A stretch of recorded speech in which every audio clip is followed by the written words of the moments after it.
Glória a Deus, aleluia. Meus irmãos, é com muita alegria e satisfação que eu quero cumprimentar a todos com a paz do Senhor. Por gentileza, abra a sua Bíblia, livro do escritor aos Hebreus, capítulo 4 e o versículo 12. Enquanto os irmãos estão localizando o texto sagrado, eu quero externar a Deus a minha grata satisfação pela oportunidade que me é facultada nesta noite. Nesta feita eu quero louvar a Deus pela vida dos anfitriões deste evento, que são os pastores Sidney Souza e a pastora Andréa Moura.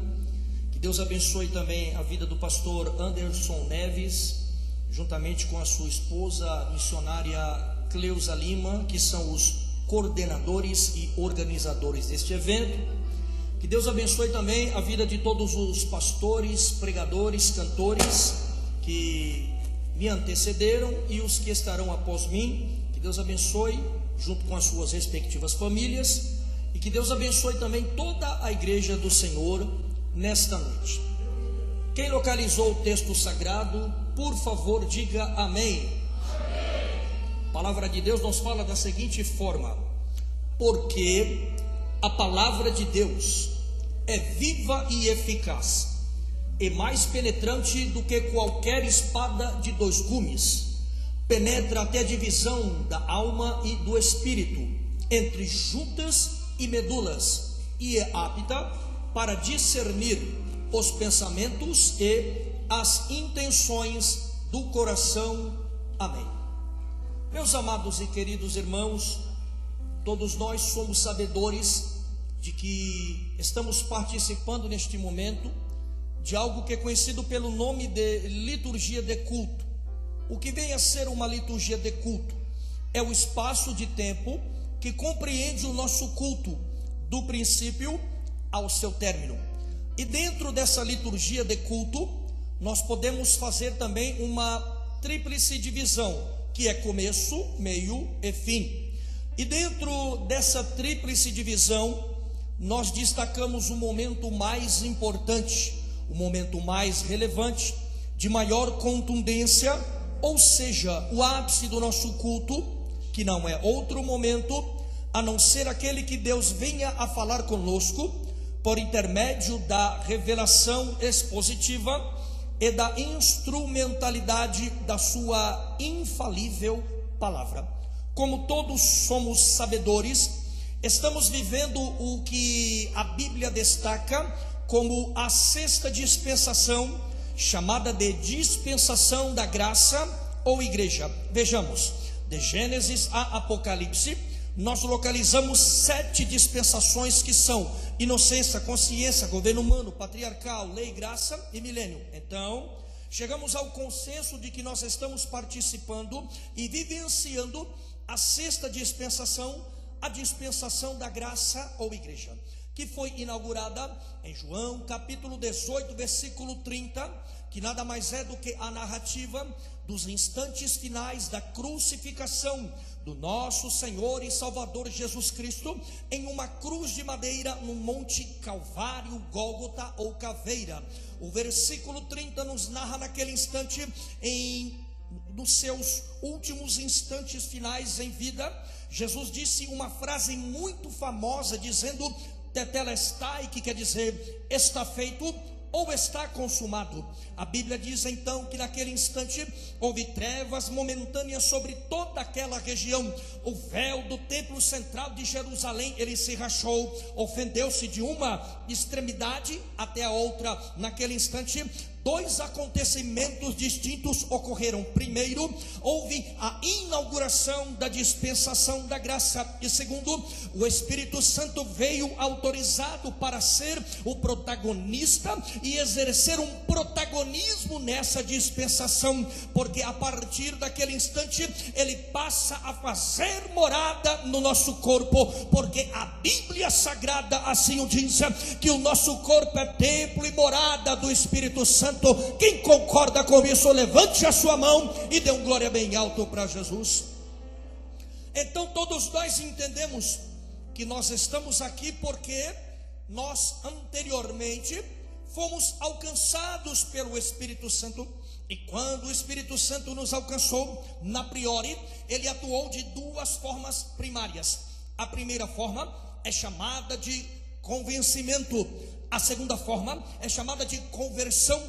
Apesar de serem palavras que soam com certa semelhança, elas possuem significados completamente diferentes. O convencimento é o primeiro estágio, é a primeira fase, é a primeira etapa. É quando o Espírito Santo nos convenceu acerca do pecado, da justiça e do juízo. Então sentimos uma necessidade de nos deslocarmos da onde estávamos em direção a uma santa tribuna como essa. E aqui nós realizamos a chamada confissão pública, aonde nós confessamos e reconhecemos publicamente a Jesus Cristo como único e suficiente Salvador da nossa vida. O segundo estágio, a segunda fase ou a segunda etapa é chamada de conversão.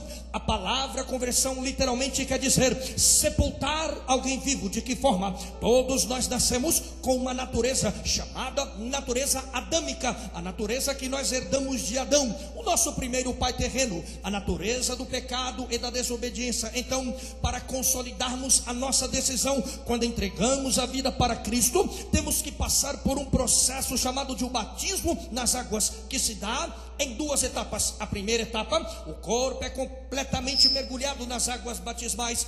A segunda etapa é quando o corpo é submergido das mesmas águas. Na primeira etapa, quando o corpo é mergulhado nas águas batismais, acontece ali o sepultamento do vivo, porque a partir daquele instante nós sepultamos a velha natureza, e quando nós somos submergidos nas mesmas águas, já saímos diferenciados. É por isso que Gálatas capítulo 2 versículo 18 ao 20 diz assim: já estou crucificado com, não vivo mais eu, mas Cristo vive em mim.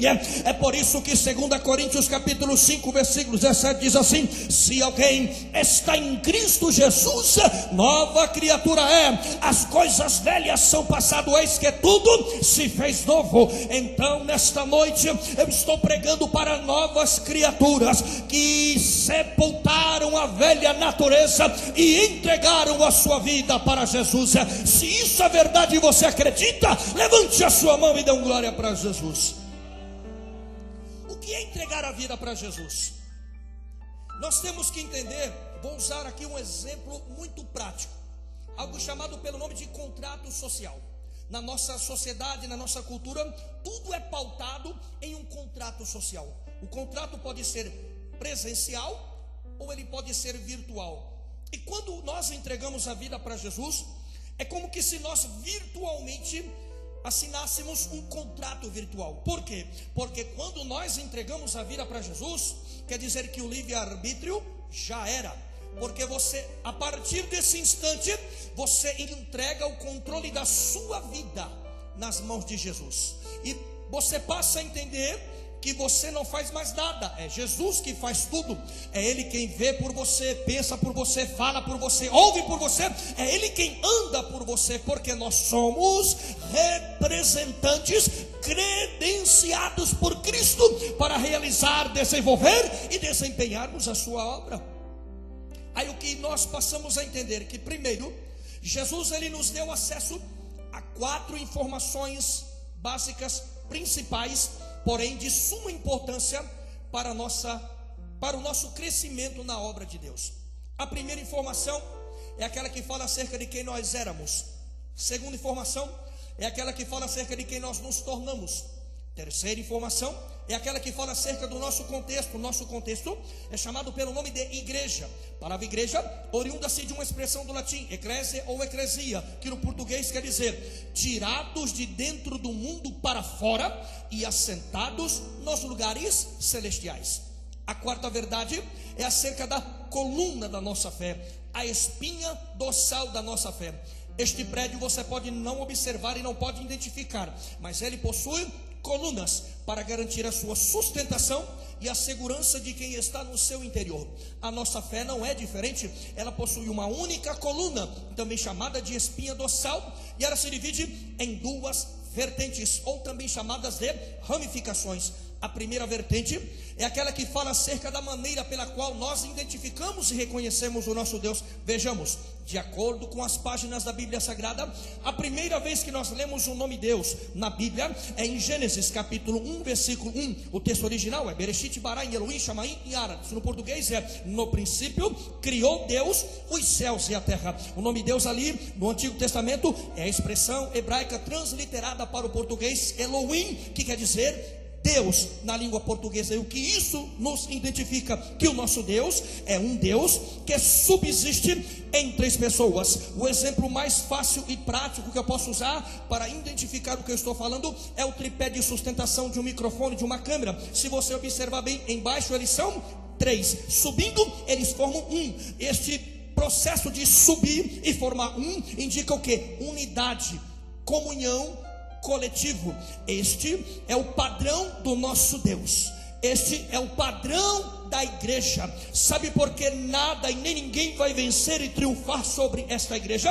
É porque ela está blindada sobre um padrão. O padrão da unidade, o padrão da comunhão, o padrão do coletivo. É por isso, irmãos, que a Bíblia diz que as portas do inferno não prevalecerão contra esta igreja. Quem concorda com isso, levanta a mão e dá um glória para Jesus.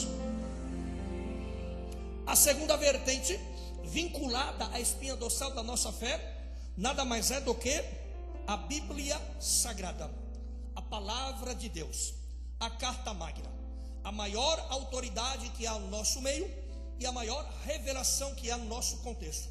Vou aplicar um exemplo prático para você entender o que eu quero dizer.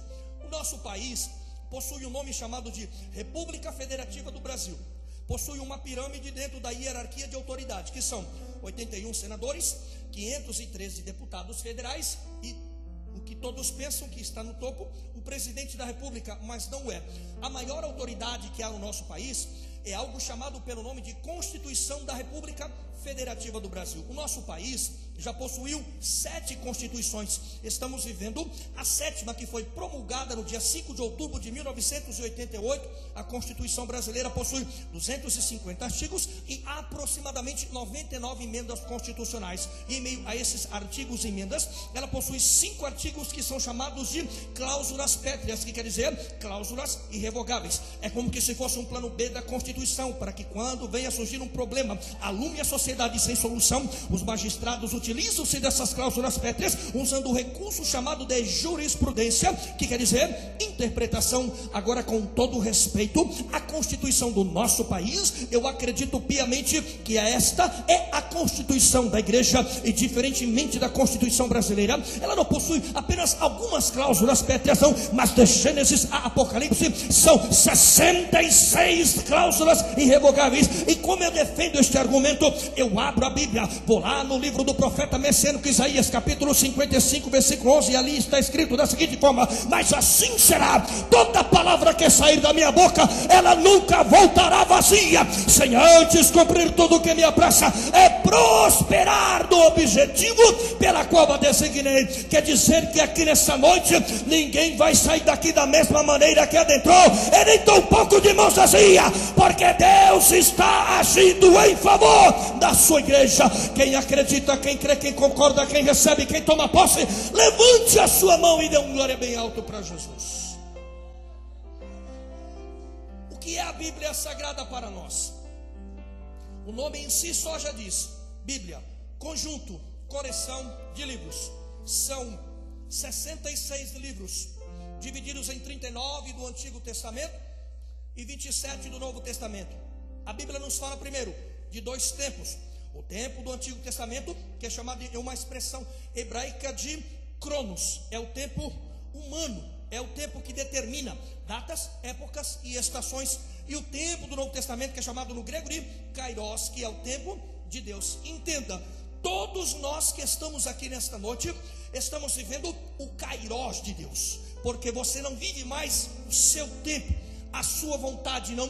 Você está inserido dentro do tempo de Deus. O que é viver o tempo de Deus? É o que a Bíblia tenta indicar em Romanos, capítulo 8, versículo 28, que diz assim: todas as coisas cooperam ou contribuem para o bem daqueles que amam Deus quer dizer que você está na iminência da profecia de Deus se cumprir na sua vida. Você está na iminência da providência de Deus chegar aonde você está. Você está na iminência do momento em que Deus vai soprar o teu nome pelos quadrantes desta terra, e nada e nem ninguém vai poder te impedir de segurar, porque você tem uma promessa de Deus. O que é ter uma promessa de Deus? O que é ser um cristão, um crente, um evangélico, ou como eram nos primórdios, um protestante? É você entender que você nunca vai ser uma unanimidade. Quer dizer que você nunca vai conseguir agradar todo mundo. Sempre vão ter uns que vão se agradar, porém haverão outros que ficarão insatisfeitos. E os que ficam insatisfeitos tentarão minar as tuas colunas de sustentação. Mas eu vim pregar aqui nesta noite sobre um Deus que não vai permitir que nada e nem ninguém derrube e atrapalhe esta obra que Ele tem na sua vida. A Bíblia diz em Isaías 54:17: toda a ferramenta preparada contra ti não prosperará, e toda língua que se levantar contra ti em juízo, tu a condenarás. Hoje Deus está cortando o laço, quebrando a lança, queimando os carros do aniversário no fogo. Ele desfaz toda a obra do mal contra ti, e Ele manda te dizer: eu estou agindo ao teu favor. Aleluia. Mas quem sabe você é uma das pessoas que está aqui no nosso meio, que está com um processo, uma causa na justiça, e você colocou este processo, essa causa, e confiou na mão de um advogado. Só que o advogado não está conseguindo trazer a resposta para o teu processo, e você até já se perguntou: será que esse negócio realmente é de Deus? Aí o advogado, por esses dias, ele disse para você da seguinte forma: eu até consigo trazer a resposta que você quer, só que você vai ter que abrir mão de uma parte para receber outra.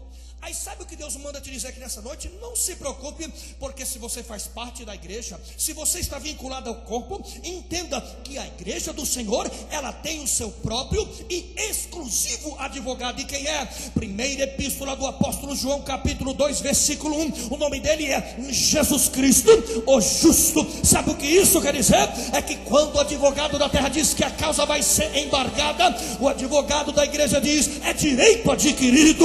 Quando o advogado da terra diz que você vai ter que abrir mão de uma parte para receber outra, o advogado da igreja manda dizer: você não vai ter que abrir mão de nada, você vai receber tudo que é seu, é coisa julgada, é direito adquirido, e além do mais eu ainda vou te dar um bônus, porque eu sou justo. Profetize para o teu irmão: o advogado dessa igreja, ele é justo. O que isso quer dizer, irmãos? Quando nós vamos comprar uma luva, ninguém aqui compra uma luva menor, nem tão pouco maior que a sua mão. Você escolhe uma na medida certa, que se encaixa perfeitamente em suas mãos, não é verdade? Assim é Jesus Cristo. Ele se encaixa perfeitamente nas nossas necessidades. E Ele manda dizer: não se preocupe, não se precipite, não se desespere, porque o que é seu vai chegar na tua mão. O que é teu vai chegar aonde você está. Não saia da tua igreja, não desista da chamada, não abandone o ministério, porque Deus sabe de tudo aquilo que você precisa. Profetize para quem está do teu lado: Deus sabe quais são as suas necessidades, e Ele te trouxe aqui nessa noite para dizer: não se preocupe, eu vou supri-las uma a uma. Quem aqui nunca leu Mateus capítulo 6, versículo 33? Mas buscai primeiro o reino de Deus e a sua justiça, e as demais coisas serão acrescentadas. Ali nós temos duas características do nosso culto. Primeiro, o padrão, a parte A, que é o padrão cristocêntrico, e a parte B fala da essência do nosso culto, que quer dizer que o nosso culto tem que sair daqui e subir como um cheiro de incenso suave até Deus. Sabe o que isso quer dizer? A parte A diz que enquanto você estiver adorando a Deus aqui, Ele vai se encarregar da sua resposta lá. Enquanto você estiver adorando a Deus aqui, Ele vai suprir a tua necessidade lá. Enquanto você estiver adorando a Deus aqui, Ele vai abrir a porta do cárcere, Ele vai visitar o teu parente no hospital, Ele vai visitar a tua causa na justiça, e manda te dizer: ninguém que se apresenta diante de mim eu despeço de mãos vazias. Ninguém vai sair daqui de mãos vazias. Se você crê e toma posse, levante a mão e dê um glória. Aleluia. A Bíblia também nos fala de dois tipos de alianças. A aliança do Antigo Testamento, que é chamada a aliança da expiação, que tinha um prazo de validade de 1 ano. Anualmente, o sumo sacerdote realizava algo chamado de Yom Kippur, o dia do perdão, o dia da expiação. Ele usava uma indumentária chamada de estola sacerdotal, pendurava-se no seu peito algo chamado de éfode, um quadrado com 12 pedras de cores diferentes que representavam as 12 tribos de Israel. Ele realizava um ritual que começava da seguinte forma: pegava um bode, o bode expiatório levava até a entrada do deserto, impunha sobre aquele animal suas mãos, simbolicamente transferindo parte dos pecados daquela nação para o animal. Então, o animal involuntariamente era obrigado a perambular pelo deserto, morrer de fome e de sede. Então, ele subia no cume do monte. Lá os levitas haviam armado um antigo tabernáculo móvel removível, que era feito de panos, chamado de véus. Havia ali uma tríplice divisão: santo, santo dos santos e santíssimo. Terceiro compartimento ficava a arca da aliança, que naquele contexto representava a presença de Deus no meio do povo. No interior da arca da aliança, que era feito de uma madeira chamada de acácia, que era forrada de ouro por dentro e por fora, tinham 3 elementos: um prato de ouro contendo a porção de maná, as tábuas contendo os 10 mandamentos, e um pedaço do cajado de Arão que floresceu no deserto. Tinha uma tampa chamada de propiciatório, do hebraico caporê, quer dizer assento da misericórdia. Na parte superior, forjados de ouro maciço, 2 querubins de joelho, olhando continuamente para o interior da arca. A Bíblia diz que eles se encontravam logo pela ponta das asas embaixo pelo joelho, formando ali um círculo que representava 2 realidades distintas: a nossa realidade chamada de tempo e a realidade de Deus chamada de eternidade. Então, o sumo sacerdote, ele tinha que tentar adentrar no interior do antigo tabernáculo móvel e chegar no segundo compartimento para realizar o Yom Kippur. Então, amarrava-se na sua cintura uma corda, na sua perna direita um sino, e ele começava a entrar, só que marchando, porque ele tinha que produzir aquele som naquele sino. Então ele começava a marchar desde o lado de fora, e quando entrava no interior também, e ele tinha que realizar aquele ritual marchando. Sabe o que quer dizer marchar? É dizer que você está aqui, é dizer que você está à disposição, é dizer que você serve, é dizer que você é servo, é dizer que você reconhece o peso da responsabilidade que você tem. E enquanto ele realizava o ritual, ele dizia uma expressão dizendo: Hazar, Hazar, venite, Hazar, quer dizer força, força. Senhor, que venha sobre mim a tua força. E ele tinha que realizar o ritual balançando aquele sino e marchando simultaneamente, sendo que se o som cessasse, eles entendiam que aquilo ali era um significado da reprovação de Deus. Fogo rompia do céu, adentrava no interior do antigo tabernáculo móvel e carbonizava o sumo sacerdote. A corda amarrada na sua cintura servia para puxar para fora os restos mortais do sumo sacerdote. Então houve a necessidade de Jesus intervir na história.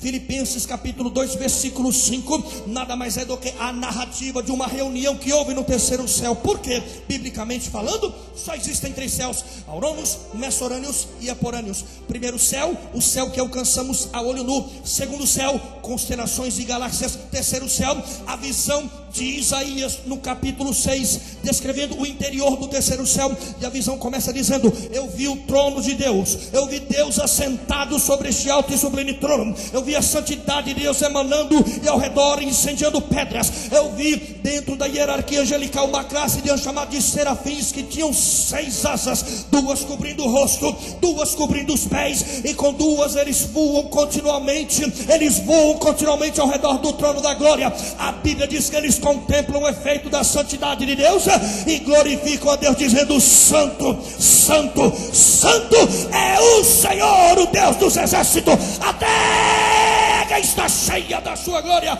A glória de Deus vai invadir este ambiente aqui, vai tomar pessoas aqui, e você nunca mais será o mesmo. Aleluia. Jesus Cristo veio, ele não se ofereceu, entenda bem o que eu vou falar, ele se voluntariou. Por quê? Porque quem tem chamada não se oferece. Quem tem chamada é convidado por Deus. Não se preocupe, se você tem uma chamada, você não precisa se oferecer. É Deus que vai mandar chamar o teu nome. O maior exemplo que eu vejo acerca disso é o exemplo de Paulo. Dos 27 livros que compõem o Novo Testamento, 14 tiveram a participação de Paulo. E como que se deu a chamada de Paulo? Para me concluir, ele teve um encontro com Jesus em Atos capítulo 9, no caminho de Damasco. Ficou cego, foi conduzido para a cidade de Damasco, ficou 3 dias cego, orando e jejuando na casa de um crente chamado de Judas.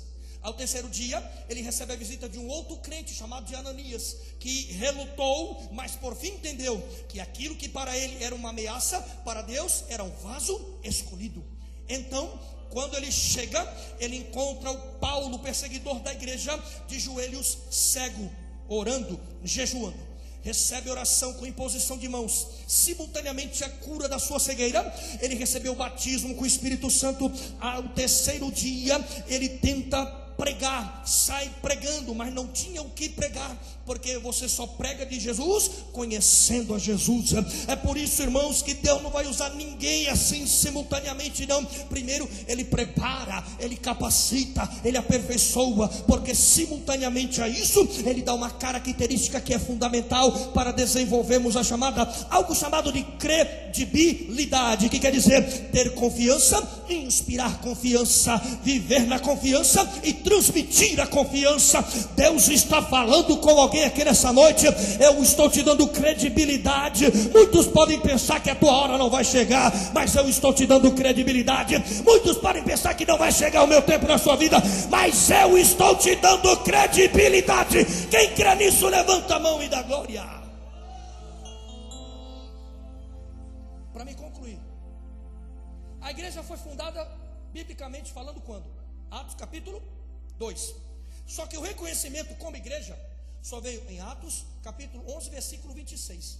Deus escolheu um momento só para honrar a igreja e para honrar Paulo. Se você observar, Atos capítulo 11, versículo 26 diz assim: então, depois do período de 1 ano em que Barnabé e Saulo estavam ensinando algumas pessoas, por um período de 1 ano, lá fora veio o reconhecimento. De que forma? Eles foram identificados pela primeira vez como cristãos. Ou seja, o reconhecimento vem através do momento que você trabalha. O reconhecimento vem enquanto você está caminhando. O reconhecimento virá enquanto você estiver fazendo a obra de Deus. É por isso que Deus nos trouxe e nos reuniu aqui nessa noite para dizer: não se preocupe, porque você mentalizou na tua ideia uma fila. Você vê a fila andando e parece que a tua vez nunca chega. Nada disso. Deus tem um tempo e um momento específico para cada um. Não se preocupe. Ninguém vai tomar a tua vez, ninguém vai tomar a tua obra, ninguém vai tomar a tua chamada. É Deus quem dá, e Deus dá para quem quer, a hora que quer, no tempo que quer, da forma que quer e da maneira que Ele quer, irmãos. Aleluia. E a maior garantia que nós temos disso nesta noite é a palavra de Deus. O que nós lemos aqui nesta noite nada mais é do que a maior garantia que nós temos, a garantia profética da revelação da palavra. Nós lemos livro do escritor aos Hebreus. Por que livro do escritor aos Hebreus? Porque nós não podemos trabalhar com especulações. Não sabemos a autoria certa e direta de quem foi o colaborador que produziu este livro. Então nós falamos o que? Livro do escritor aos Hebreus. Porque crente, ele não trabalha com simulação, ele trabalha com a certeza, a garantia e uma palavra que ela é reta. E o que esta palavra diz para nós nesta noite?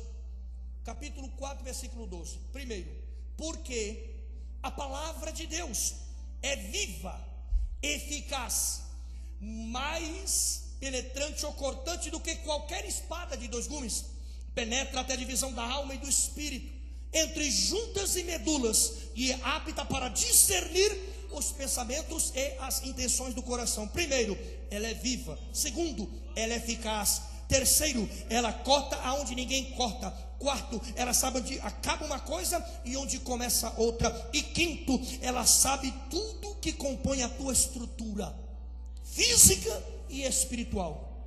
Quando ela fala que ela discerne sentimentos, as intenções do coração, ela não está falando do órgão que todos temos no corpo, que bombeia sangue e oxigênio para todas as partes do corpo, inclusive para o coração.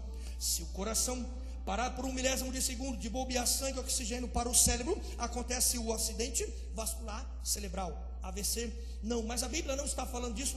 Quando a Bíblia fala coração, ela está falando de vontades, desejos, sentimentos. É isso que Deus está falando conosco aqui nessa noite. Ele sabe qual é a tua vontade, Ele sabe qual é o teu desejo, Ele sabe qual é o teu sentimento. Não se preocupe se muitos estão te julgando pela aparência ou pelo momento que você está passando agora. Deus manda te dizer: aqueles que eu chamo nunca viverão de momentos. Aqueles que eu chamo nunca viverão de movimentos. Aqueles que eu chamo nunca viverão de entusiasmo, mas viverão alicerçados na minha palavra. 1 Coríntios capítulo 15 versículo 8 diz assim: portanto, meus amados irmãos, sede firmes, constantes e sempre abundantes em toda a obra do Senhor, sabendo que o vosso trabalho não é vão para o Senhor. Eu quero perguntar aqui nessa noite: quem crê nessa palavra, quem recebe essa palavra, quem toma posse dessa palavra, eu quero te convidar agora, da melhor e da maior maneira que você puder, aplauda bem alto a Jesus. Amém.